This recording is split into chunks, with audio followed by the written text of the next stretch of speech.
Hey everyone, and welcome to the Politically Incorrect Podcast. I'm Jim Williams. My co-host, none other than the esteemed colleague, Mr. Alan Steinberg. Alan, I was working on a column. I know you've been working on stuff all week, saying that this was the strangest week of the Trump presidency, and that's saying something. It's hard to believe, my friend, that 1 week ago, we were all sitting there and, with our collective hearts in our hands, wondering what was going on because the president had just been airlifted from the White House after testing positive for COVID-19 and being sent to the Walter Reed Medical Center.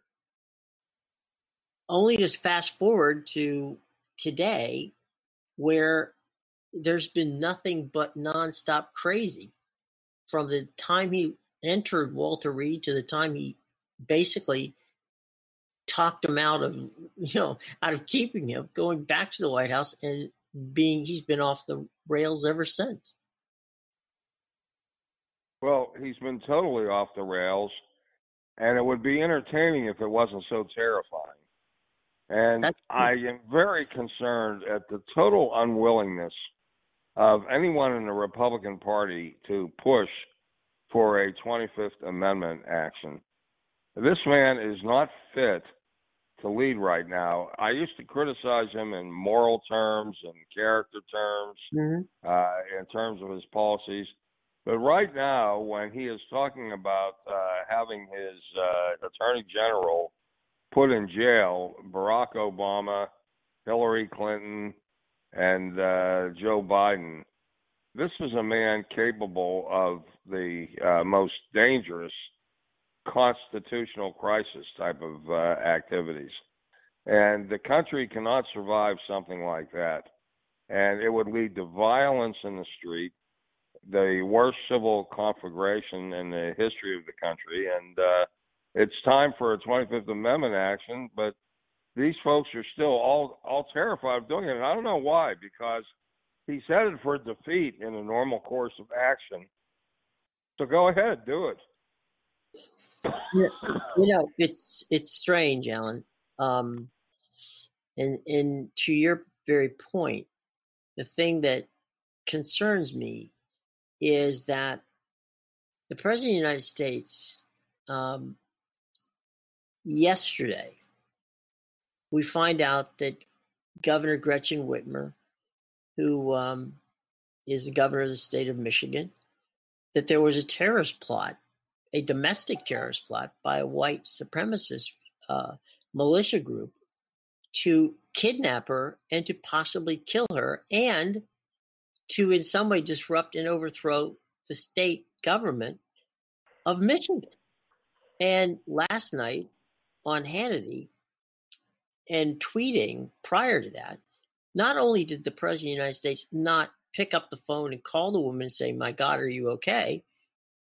He criticized her for being a terrible governor, accused her of blaming him, which he did, and he deserved it. This is just crazy. This we're on the precipice of, we're talking about a sitting governor. Doesn't matter whether she's a Republican or a Democrat, where they were going to overthrow, not only kidnap and potentially kill her, but overthrow the government of the state of Michigan. And his FBI director has been very clear that the worst domestic danger is that of white supremacy, and he totally refuses to acknowledge that. And after the previous debate, it took him 2 days to condemn white supremacy because he received support from those quarters. The man is just morally and emotionally and mentally off the rails. And our country is in a state of crisis now. It's going to continue not only to the election, it's going to probably persist after the election. And I don't have a ready answer to that except for a 25th Amendment action. Now, a lot of these Republican senators realize that, but they're all keeping quiet. What do they have to fear now? That is the thing that really bothers me. Well, to your point on the 25th Amendment question, two people who you revere, I know personally, one of whom you worked for, the George Herbert Walker Bush, it was the first to actually evoke the 25th Amendment when he had a medical procedure done, and it was about a 4-hour medical procedure, but he was going to be under anesthesia and felt that it was in the best interest of the country to transfer his power to the vice president. Then the gentleman you worked for, George W. Bush, went to get a colonoscopy, all right, again, about a 6 to 8 hour process, when you count recuperation and such. And he transferred power to Dick Cheney. So now we have a president who tests positive for COVID-19, far worse than either, President Bush's 41 and 43. And he doesn't even forget considering the power. He has absolutely no intentions of doing it. He also has been affected by the virus itself and by the drugs he's been taking. Mm-hmm.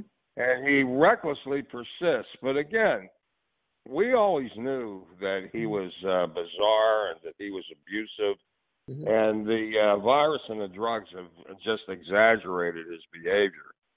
But what we never could have foreseen was that the Republican Party would be so cowardly in the face of all that. When Nixon was in deepening legal distress during the Watergate era, plenty of Republicans spoke out against him. Plenty of Republicans spoke out and said that he should resign. No Republican is saying a thing right now. It has become a contemptible collection of pusillanimous poltroons. It is just scary. And our republic is in danger. Not to make light of something, but I got to say that I'm impressed with the type of language you used in that last sentence. It was quite colorful and very artfully done. Kudos to you on that.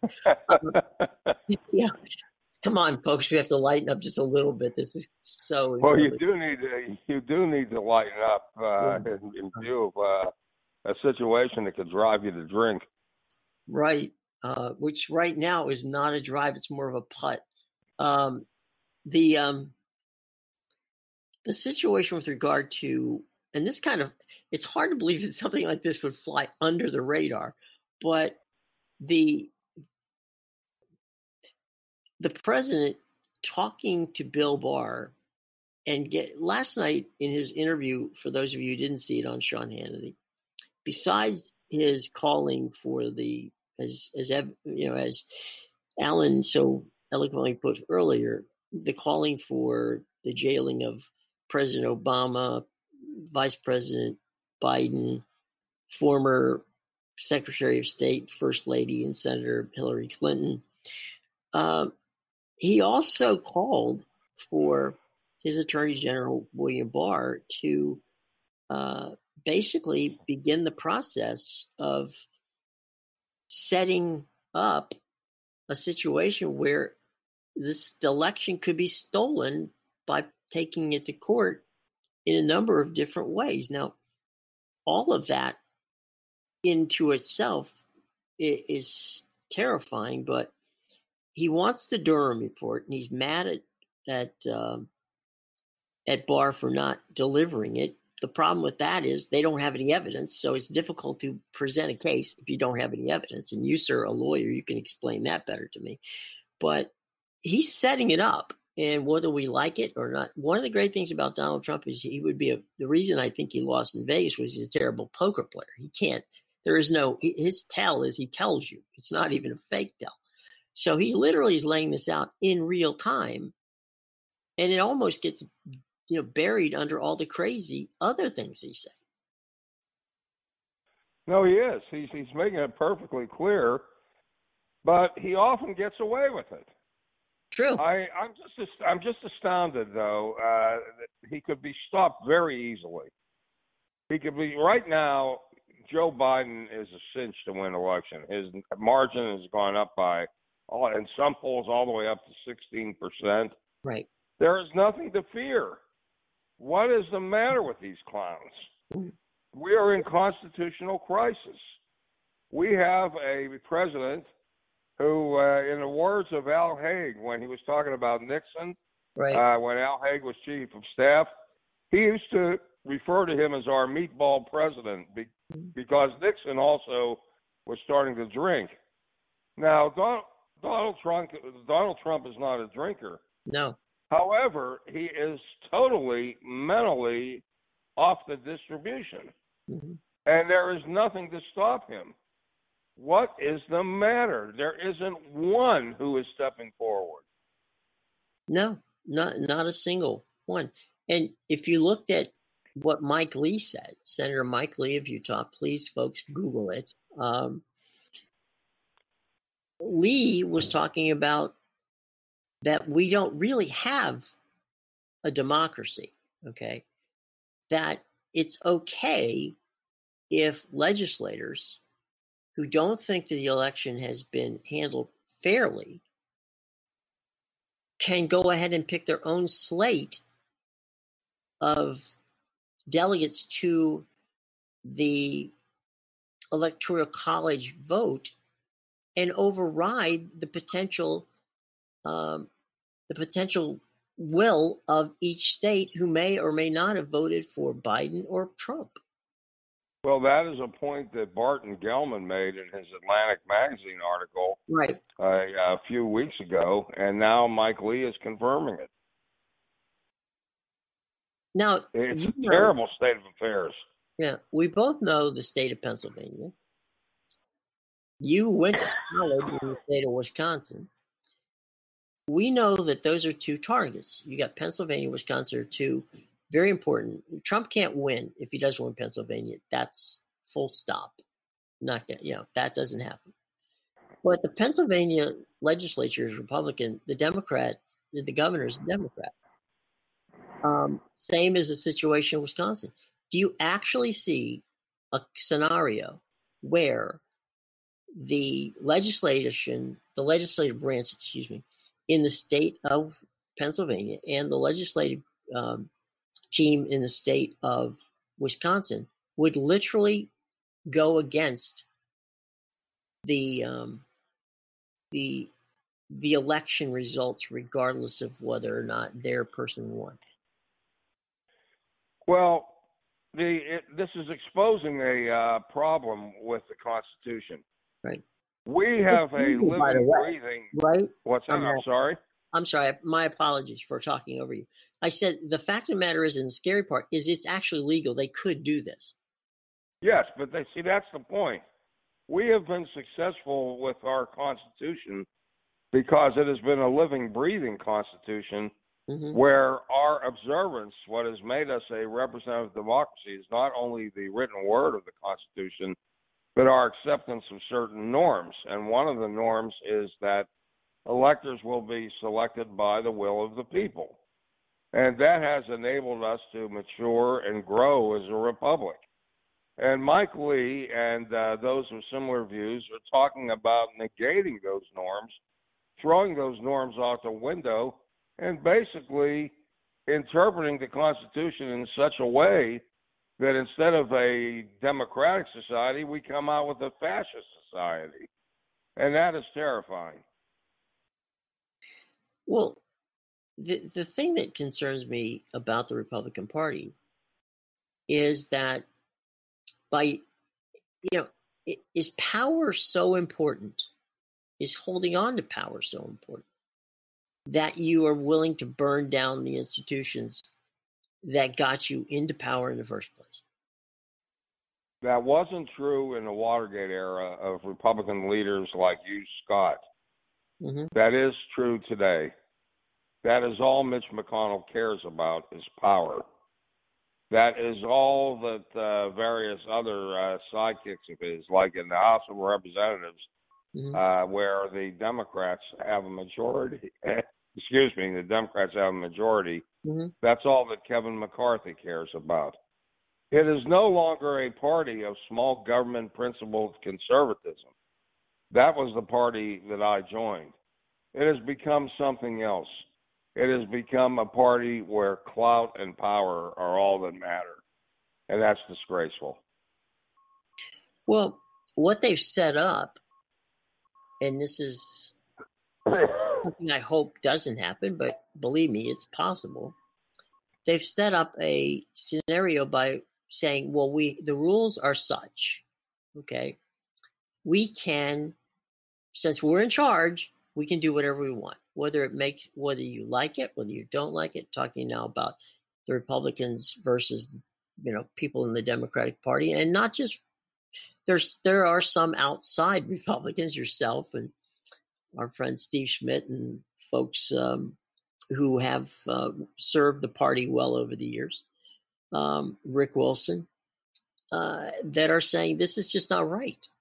And because you know what? One day you won't be in power. And when you're not in power, then because you set this up, you could end up seeing 11 people on the Supreme Court. You could see, laws being enacted and things being done that you will then call foul, but then you can't call foul because you're the ones that set the scenario up. Well, that brings up another point. I don't think that the Democrats should be so reticent in talking about expansion of the court. I don't think they should be. I don't think if the Democrats went out there and said that if Amy Coney Barrett is approved, that means that Roe v. Wade is doomed. We can't allow that. Therefore, in order to counteract that, we will, in that case, expand the number of Supreme Court justices. I don't think they would lose politically by saying that. I don't either. And you and I both, about 2 weeks ago, when we were discussing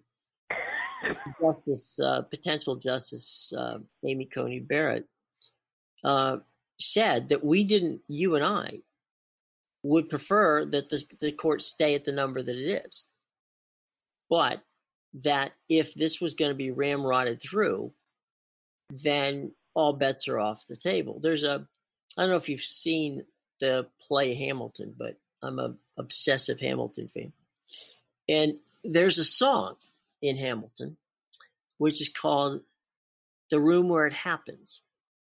And the premise is that if you don't have a seat in the room where it happens, then you don't have a say in the room where it happens.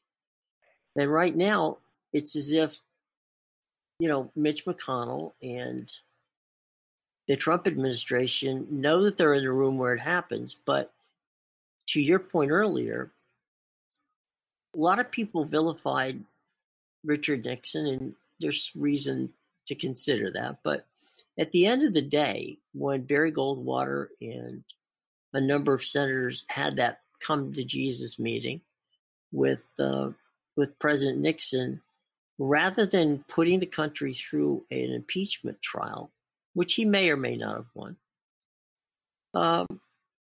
he stepped down. There is no reason, and there's no reason to believe that's going to happen. But as you said, if your party isn't checking themselves, and I'm going to make a statement here, I really would like your opinion. If the Republicans go through with this, okay, they're going to lose still. But if they go through with this, I don't think there'll be another Republican vote, another president who's a member of the Republican Party for decades. Well, I agree with you. And I think there is a need to have two competitive parties. And there is a need to have a legitimate constitutionalist center-right party. But we don't have that now. Right. We have a party that is embracing fascism. We have a party that in the advent of condemnation of a governor of Michigan, who has acted courageously, by the way, in shutting down the economy there and enabling thousands of deaths to be avoided. You have a Republican Party that is just symbolized by one willful man who rejects all egalitarian premises, who himself is a white supremacist, and whose party, whose cohorts, are doing nothing about it. And it's a disgraceful, and not just disgraceful, a terrifying state of affairs. We're coming up. We're already voting. I mean, I voted via absentee ballot the other day. I know you're going to get your ballot in the mail as well, and you will vote too. Yes. There are people, because early voting has started in many states, who are going to the polls. I honestly fear, and it's something you and I touched on a few weeks ago, I honestly fear that there will be voter intimidation, and there will be people at the polls who will do everything they can to kind of disrupt what goes on at the polls. I agree. And it's a terrifying state of affairs. Yeah. I should note that it's freaking out in the state of Florida, which President Trump has to carry. If he doesn't carry Florida, forget that. It's all over. But in the state of Florida, in the state of Pennsylvania, in the state of Wisconsin, there are Republicans afraid to go to the polls. There's no question about it. We face a scenario of violence that is unprecedented in this country. Now, let me ask you a question, and this is something that you can put your professor hat on and educate us all. Is protecting the polls, which obviously, if you want to be a poll, there's been a lot of talk about poll watchers. Well, poll watchers is something that each board of elections, allows, and they basically tell you, and if you've ever been, and we've all been to polling places, they give you you're allowed, I believe it's 100 yards away from the actual polling station. You can go out there and stand with your sign and say, vote for my person, vote for, whatever. You can do all that. But it's within 100 yards. The people who are actually the poll watchers are watching only the vote that happens during the course of the day. And you're allowed a Republican poll watcher. I think it's one or two for each party. And that's the extent of it. And it's only for vote of the day. It's not you're not allowed to, sit there for absentee ballots. So my question to you, Professor, is this. Who helps protect those poll watchers and those people that are working at the voting stations around the country? Is it something that is done statewide, or is it something that Chris Wray, as the FBI director, can step in and help? It may require intervention by Chris Wray, who is a marvelous FBI director, whom Trump appears hell-bent on firing. Mm-hmm. He is courageously standing by the office. He seems unflappable, but I think at some point Trump is going to try to fire him. And that will lead to another constitutional crisis, because it's going to have to be Wray that provides this national protection. But again, we shall see. Now, again, Professor, question on this. When Donald Trump fired James Comey as the FBI director, I believe that was the first time an FBI director has ever been fired. I don't recall any other case of an FBI director being fired. They've stepped down, or they've decided that they've, outlived their term. And by the way, it's a 10-year term. So that way, one particular party, is in charge of the Federal Bureau of Investigation. And there haven't been that many FBI directors at all, because we started with J. Edgar Hoover, and, there's only been, I think Chris Wray's maybe the fifth FBI director we've had. So if the president... Well, J. Edgar Hoover seems to have been there forever. Well, he started the Bureau, and then, he went all the way through Nixon. So that takes you into the mid-'70s. And then, of course, Bob Mueller had that role for the second longest tenure. Then you had, I'm trying to remember, and then it went to Comey, and now it's Chris Wray. So I think it's 5. But anyway, the exact number doesn't matter. Well, L. Patrick Gray had it for. Oh yeah. That's true. You're right. Had it for a while. But it's almost inconceivable that a president would fire 1 but 2 FBI directors because he wasn't getting what he wanted. Well, let me say that we're fortunate in one respect. Mm-hmm. J. Edgar Hoover was a man capable of terrible political abuse. Right. He tapped the telephones of Martin Luther King.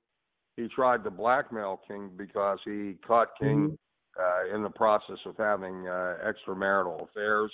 Right. He also, excuse me, J. Edgar Hoover was a very bigoted individual who would resist at all costs the civil rights movement. We don't have that today. In fact, most of our FBI agents are wonderful people. Most of them are people who revere democratic with a small d norms. Take, for example, Frank Figliuzzi, who is often on NBC. The man is marvelous. The man is out for protection of society. But what you have now is not the problem is not within the FBI. The problem is, excuse me, the president himself trying to manipulate the FBI into doing things that threaten the constitutional order of the United States. Well, I don't think it hurts that he's taken his own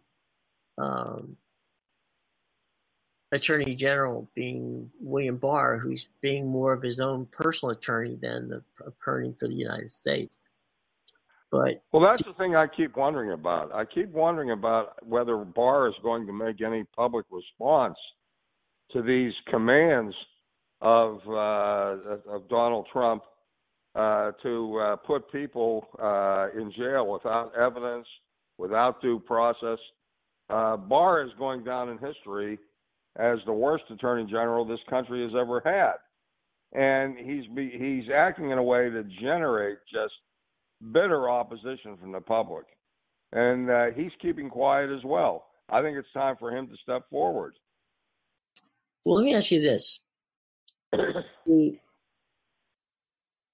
Is there, at this point in time, what can be done by Congress, if anything, to circumvent any possible nefarious actions that could or could not be taken by the administration to kind of gum up the works in an election?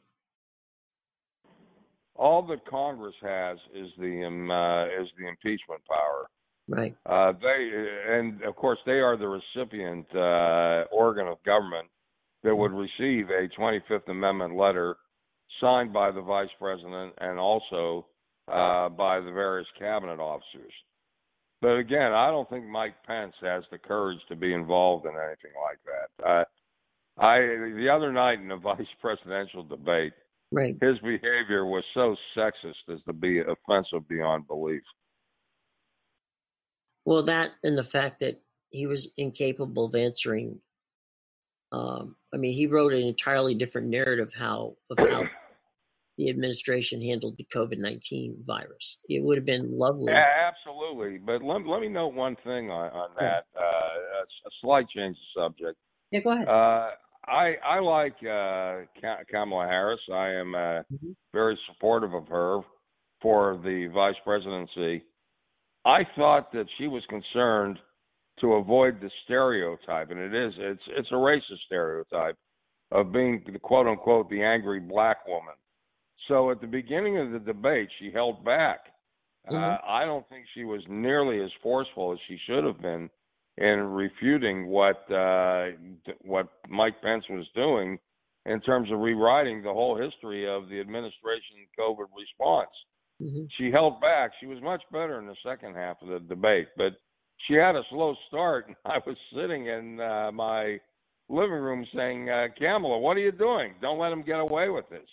I also thought that Susan Page whom I think is a good journalist, was an absolutely terrible moderator, very weak, and was really succumbing to the gender abuse that Mike Pence was doing. You know, she kept saying, time's up, but she was not forceful enough. I would have tried to do something like even cut off his microphone. If he walked out, that's too bad. But, you know, she was not acting forcefully enough. And that made a mockery of that debate, too. You know, there were a couple of takeaways for me, and this is just my own personal thing. You know, normally I watch a debate, but a lot of times I decide that I would rather listen to it and not watch it just to get a feel for how, you know, if you watch something, sometimes you get distracted by the visual on the screen. And so when it comes to debates, because I'm a bit of a debate geek, I like to listen on the radio so that you can actually hear the two of them talk. And I think that the takeaway for me on this was when Harris prosecuted the case saying, if you have breast cancer and you have protection of pre-existing condition, they're coming for you. If you've got diabetes, they're coming for you. And she listed maybe 5 or 6 pre-existing conditions that would be gone by the ACA being struck down in court, and they're coming for you. And I thought that was probably her most effective argument of the night. Yeah, she was effective on the ACA. She was also effective on the racial relations issue. But that all happened in the second half of the debate. The difficulty for her was this. The most effective Democratic issue by far is Trump's criminal mismanagement of the coronavirus pandemic. And I don't think she was as effective or forceful as she should have or could have been. I did think she did one thing that will be memorable and will be one of the major takeaways in the debate, was when she said, Mr. Vice President, I'm speaking. Right. I thought that was effective. Those words in themselves had the equivalent in saying, stop with your sexism, stop with your lecturing of women. I thought that was effective. It's funny. Frank Luntz and others did focus groups after the debate, and if you broke it down gender-wise, 79% of the women who watched, and we're not talking about now, it's hard to believe there are undecideds, but these are undecided. 79% of the women felt that Kamala Harris won, while 48% of the men felt that she won. I thought that was curious. But, you know, as one or two of the women put it, I know that there was Nicole Wallace on MSNBC put it, that if you've ever been in a room where, you know, you've tried to speak and you've just been shouted down by a man in the office that, you know, basically was dismissing of you. That's what they saw when they saw Pence in what he was doing to Kamala Harris. Well, there's no question about that. To your previous point about the difference of listening to debates on radio and watching it, in 1960, where you still had a lot of people who listened on radio rather than watching TV, in the first debate, which really was the most determinative of impact, you had, when they polled people who listened on radio, the radio audience thought Nixon had won. The television audience thought Kennedy had won for several reasons. Number one, Nixon really looked bad. He had a bad makeup man that night. And those were in the days where when you went on television, your makeup man could be decisive. Also, he had hit his leg walking into the debate. And also the fact that Kennedy appeared very poised. Most people thought of him as inexperienced and not up to the job. And just by his very act of sitting there being poised and being at least on equal terms with Nixon, that was the impact.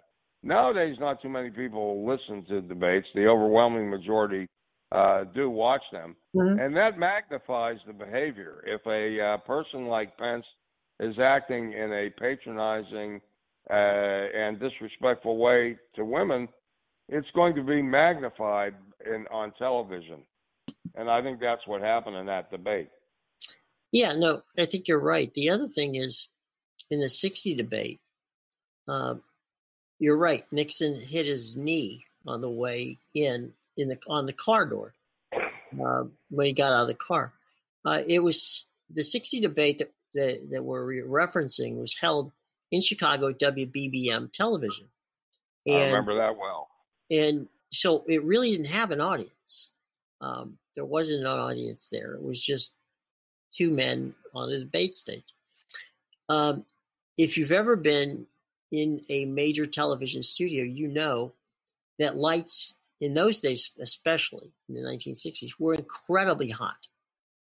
And they were actually very close to the,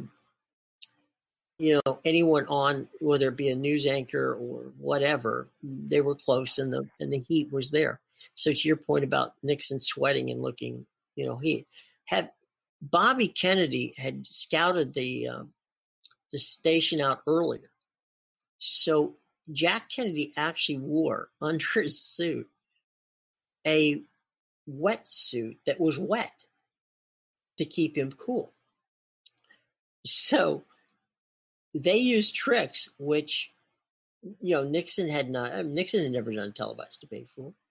But Bobby had thought about, what can we do to make sure that Jack never sweats? Well, one of the great things of doing that is soaking yourself in water before you actually go out there.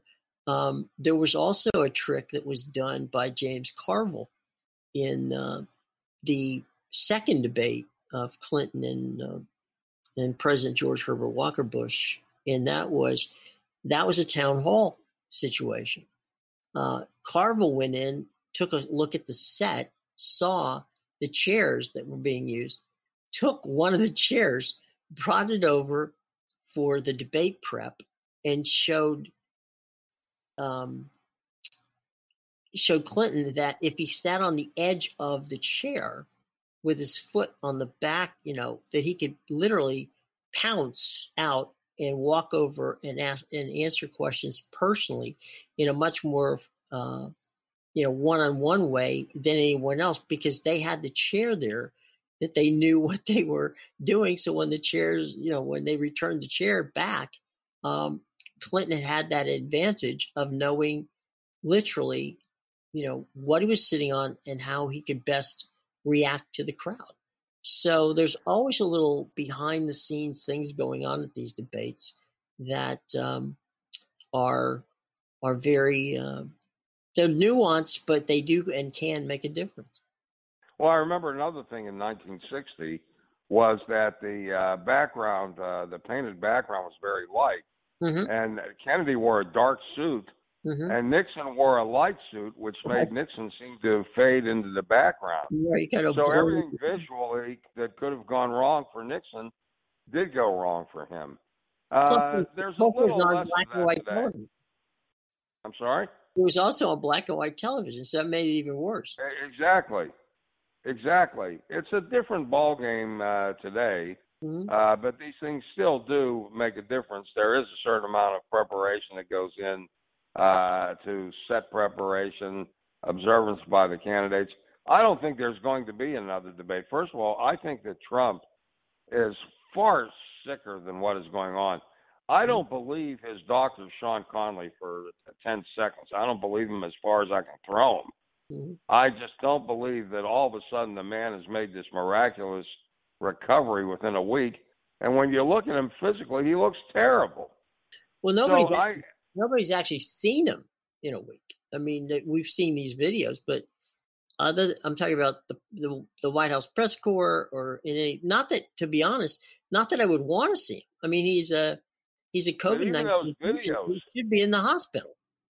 Even those videos, he looks terrible. Yeah, he just looks like hell, and I just cannot believe that Biden would subject himself, number one, to the danger of Trump being possibly contagious. Number two, the public is not going to resent Biden refusing to participate. The public was disgusted with the previous debate, the result of which made Biden's margin explode.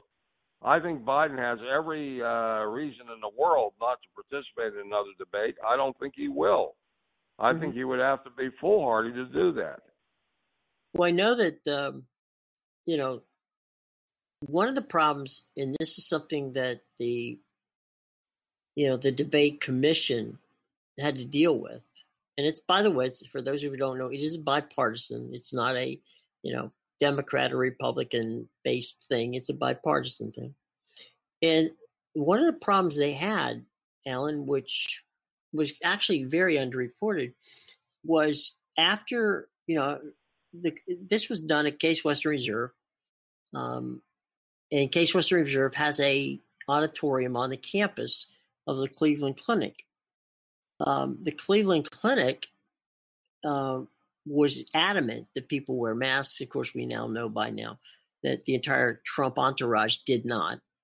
But what happened was 11 people who were part of the attendees in the debate in Cleveland, in debate 1, 11 of them tested positive for COVID-19. Now, these are not these were invitees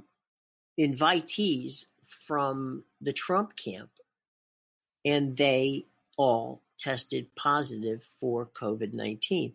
So there is reason, not only because the President of the United States has COVID-19, but that they found out that, wait a minute, if we do this again and we go to Miami, God knows how many people are going to get,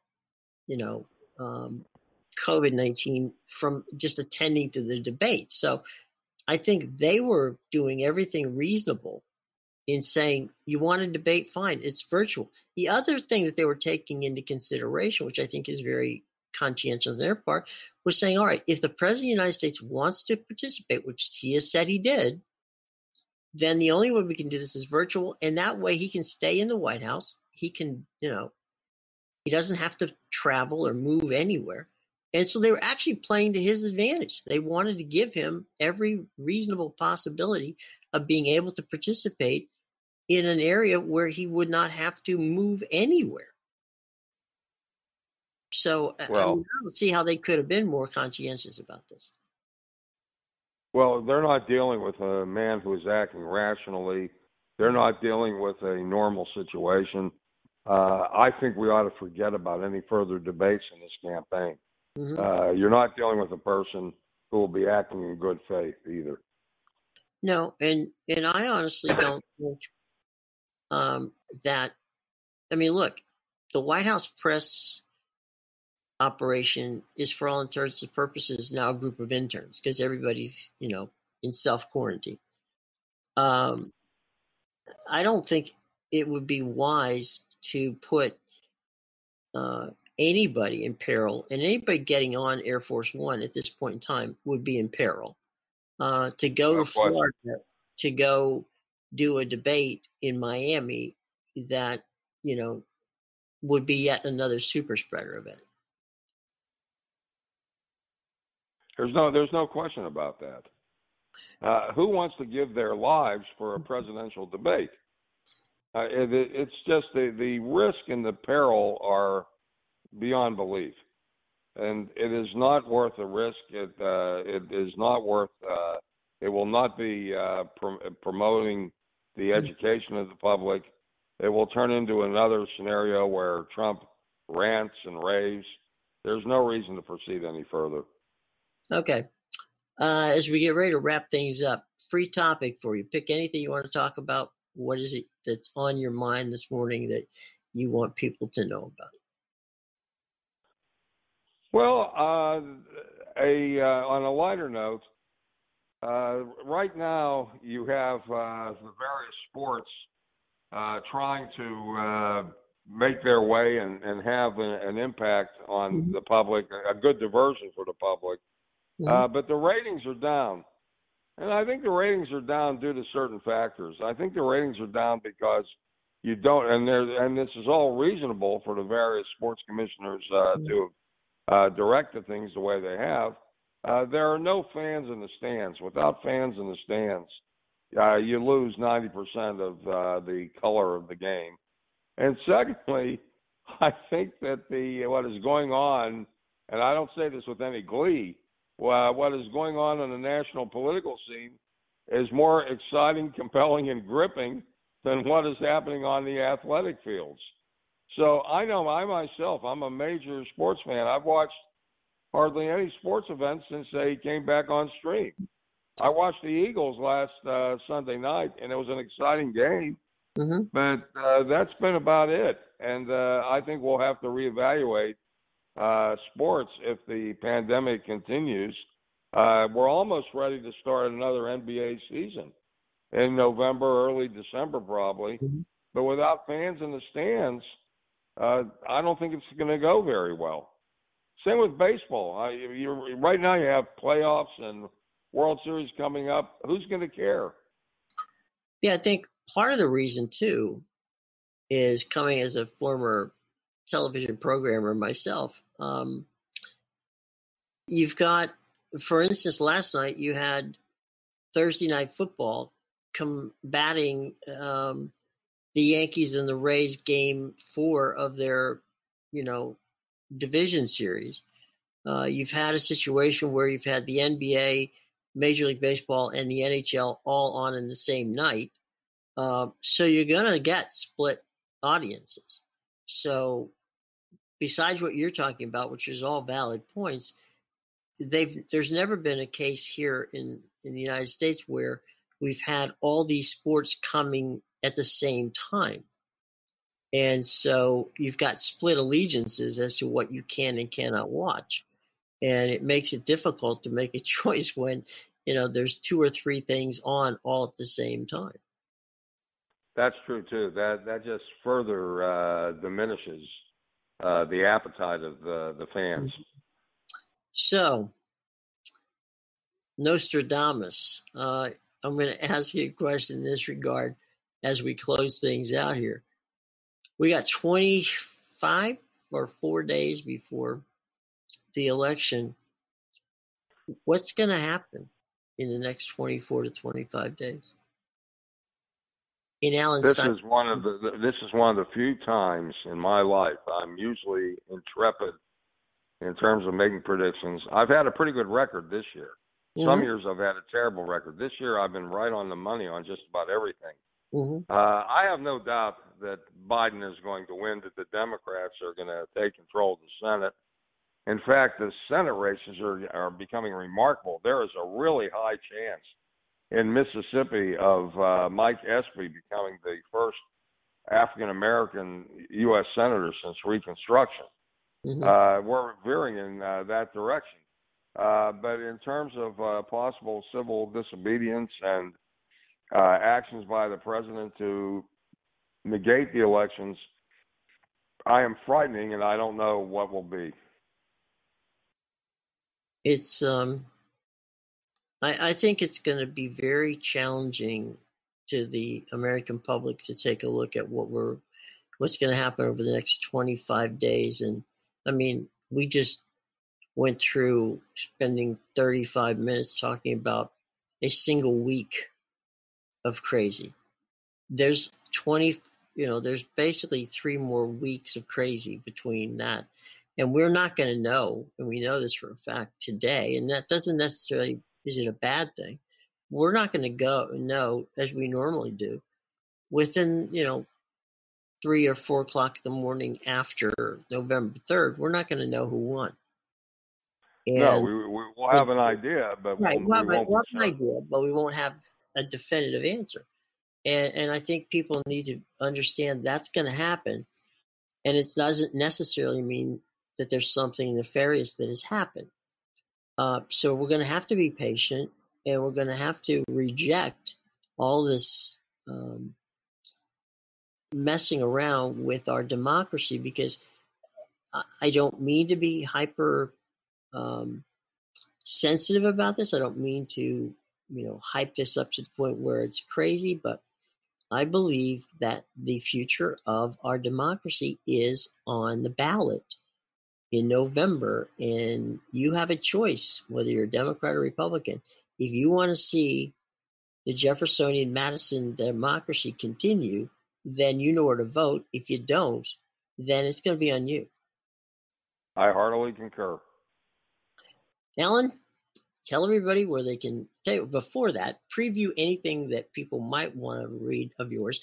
And also, you've been as hot as a pistol in the past 3 weeks of writing some stories which still have relevance. So give me some of your highlights and tell people where to find them.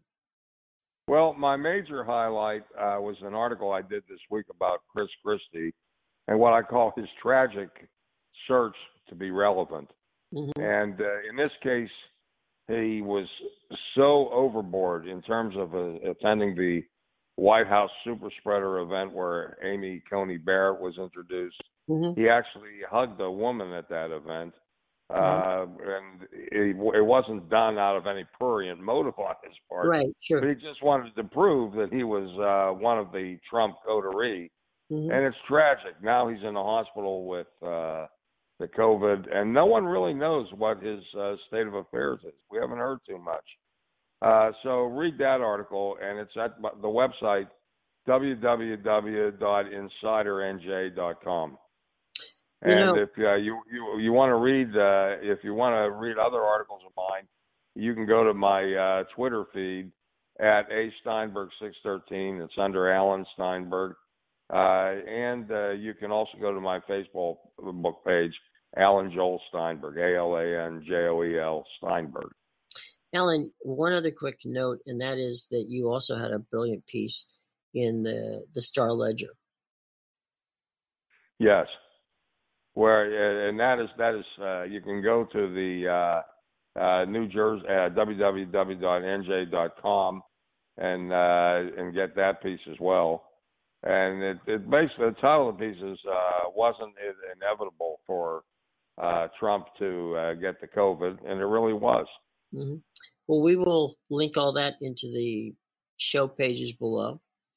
I wish you a very safe and very healthful week. And next time around, we're going to be 2 weeks away, and we'll see how that works out. And I hope and pray our democracy is still alive and well. I'm with you there, buddy. All right, we'll be back with more. I'll close this out with some final thoughts and some information that you may need right after these words.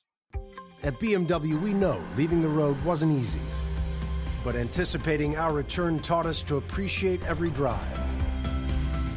The exhilaration of the ultimate adventure.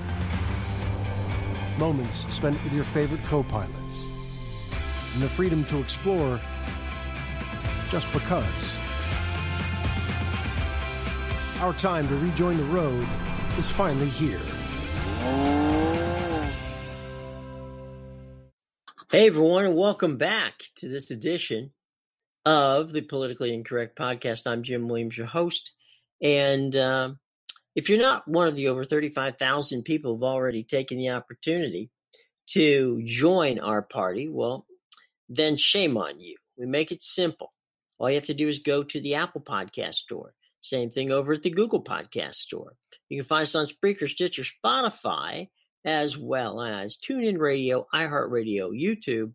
And recently, we're very proud to be part of the Amazon Prime Music and Podcast family. So there you go.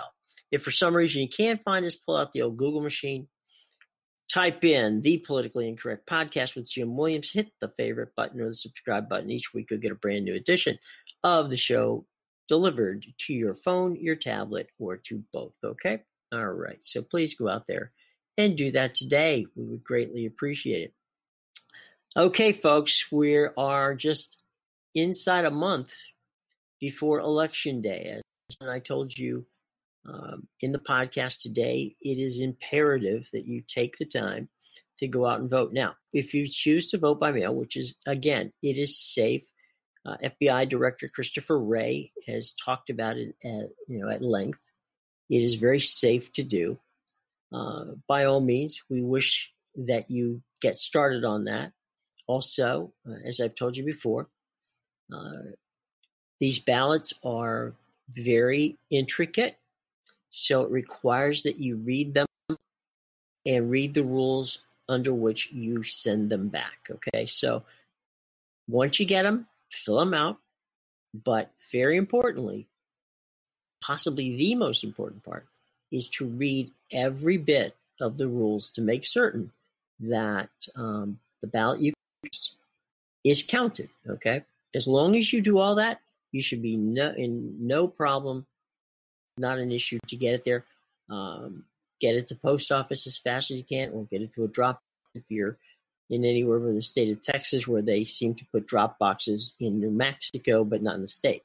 So we have a problem with Governor Abbott, and you got to be careful out in Texas. So by all means, check that out. Do that. 2, if you're going to vote in person, early voting, be sure to take some water with you and some other things, because you're probably going to wait in line. Try to self-distance and certainly wear a mask. Very important, whether it's early voting or whether it's voting on November. Okay, so that's number 2. Number 3, call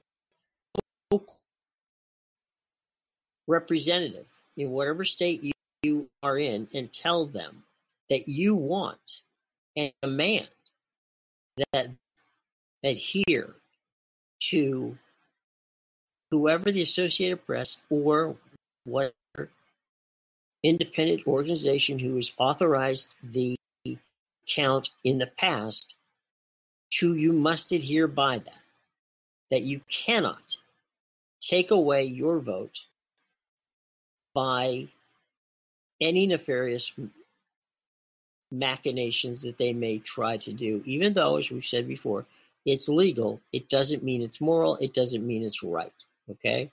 So it means the one way you can keep the people in Pennsylvania, the people in Wisconsin, the legislatures around the country from stealing your vote is to make certain that person in charge realizes that if they don't do it right, you will make them pay the consequences by voting them out of office, okay? So those things you can do, 3 things, and we hope that you do. And be safe out there. If you're going to vote early, by all means, we wish you all the best. If you're going to vote by mail, again, not a problem. Just pay attention to the rules of marking your ballot properly. And again, if you're going to vote on November 3rd, be prepared for a very long wait. Know where your polling place is. Make sure it hasn't changed, because that's that has happened in the past. But be careful out there, okay? Have a wonderful weekend. Take a deep breath and realize we are a democracy, and we the people decide who is the president, who are the senators, who are the local officials that govern us, not anyone else. So by all means, have a wonderful and safe weekend. Stay healthy. We'll catch you next week right here on the Politically Incorrect Podcast. For the entire team here, including my partner in crime, Alan Steinberg, we wish you nothing but the best. See you next time on the Politically Incorrect Podcast.